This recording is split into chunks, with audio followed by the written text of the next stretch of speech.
আজকের ভিডিওতে আমরা বেসিক্যালি আলোচনা করব আমদানি রপ্তানি ব্যবসার শিপিং টার্মসগুলো নিয়ে।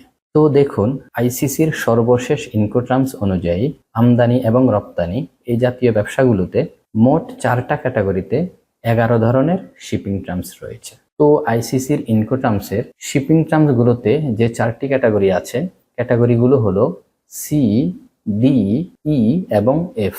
তার ভিতর আমাদের সি ক্যাটাগরিতে আছে 4টা শিপিং টার্মস, তারপর ডি ক্যাটাগরিতে আছে 3টা শিপিং টার্মস, দেন ই ক্যাটাগরিতে আছে 1টা শিপিং টার্মস এবং সর্বশেষ এফ ক্যাটাগরিতে আছে 3টা শিপিং টার্মস। এ হলো মোট 11টা শিপিং টার্মস। তো আজকের ভিডিওতে আমরা বোঝার চেষ্টা করব কোন শিপিং টার্মসের মানে কি, কোন শিপিং টার্মসটি কিভাবে কাজ করে এবং আমাদের কোন কোন শিপিং টার্মসের উপর কাজ করা উচিত